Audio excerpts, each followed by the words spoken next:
کیا کبھی آپ نے یہ سوچا ہے کہ آج زمین پر موجود پانی در حقیقت کہاں سے آیا ہے؟ کیا یہ ہمیشہ سے زمین پر موجود تھا یا یہ کہیں اور سے نازل ہوا ہے؟ لیکن اصل حقیقت کیا ہے؟ آئیے ہم آپ کو دکھاتے ہیں۔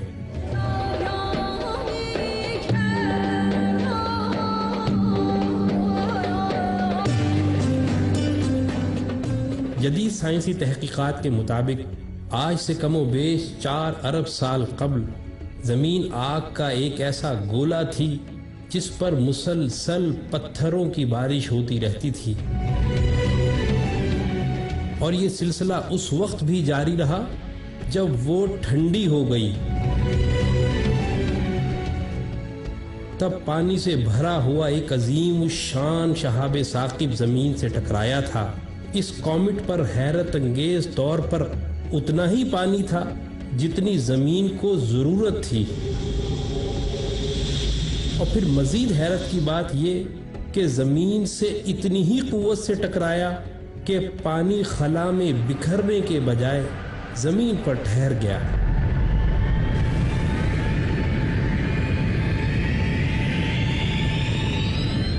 اس عظیم دریافت پر قرآن سورہ مومنون میں حقیقت کی مہر کچھ اس طرح لگاتا ہے کہ اور ہم نے آسمان سے ایک خاص مقدار میں پانی اتارا اور پھر اس کو زمین پر ٹھہرا بھی دیا۔ پھر ایک قدم آگے بڑھ کر سائنس اس کومٹ کی حیت پر کچھ اس طرح روشنی ڈالتی ہے کہ وہ ایسی چٹان تھی جس میں سے پانی کے فوارے پھوٹ رہے تھے، گویا نہریں نکل رہی ہوں،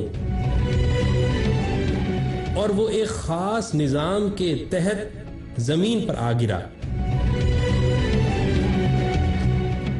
اسی بات کو قرآن تمثیلاً سورہ بقرہ میں کچھ اس طرح بیان کرتا ہے کہ اور پتھروں میں سے تو کچھ وہ ہیں جن سے نہریں بہہ نکلتی ہیں، اور کچھ وہ ہیں جو پھٹ جاتے ہیں تو ان میں سے پانی فواروں کی مانند پھوٹ پڑتا ہے، اور کچھ وہ ہیں جو اللہ کے ڈر سے زمین پر گر پڑتے ہیں۔ پھر سائنس ایک اور انکشاف یہ بھی کرتی ہے کہ اس کومٹ سے زمین پر منتقل ہونے والے پانی نے نہ صرف پوری زمین کو اپنی لپیٹ میں لے لیا تھا بلکہ زندگی کا آغاز بھی اسی پانی سے ہوا تھا۔ حیرت انگیز طور پہ قرآن تمثیلی انداز سے سورہ ہود میں اس حقیقت کو کچھ یوں بیان کرتا ہے کہ اور اس وقت اللہ کا عرش پانی پر تھا۔ مزید تفصیل سورہ انبیاء میں کچھ یوں ہے کہ اور ہم نے ہر جاندار کو پانی سے پیدا کیا ہے۔ اس کے بعد سائنس کسی ایسے دور کی طرف اشارہ کرتی ہے جس کو وہ برفیلا دور یعنی آئس ایج کہتی ہے، اور اس برف کی وجہ بھی کوئی برفیلا شہاب ثاقب ہی تھا۔ اور اس عظیم حقیقت کو بھی قرآن سورہ نور میں یوں بیان کرتا ہے کہ اور وہ آسمان سے جو ان میں پہاڑ ہیں ان سے برف برساتا ہے، اور ابھی حال ہی میں اربوں کھربوں میل دور خلا میں پانی کا اتنا عظیم ذخیرہ دریافت ہوا ہے جو زمینی پانی سے اربوں کھربوں گنا بڑا ہے، اور ساتھ ہی زمین کے 300 کلومیٹر نیچے بھی پانی کے عظیم ذخائر کے شواہد ملے ہیں۔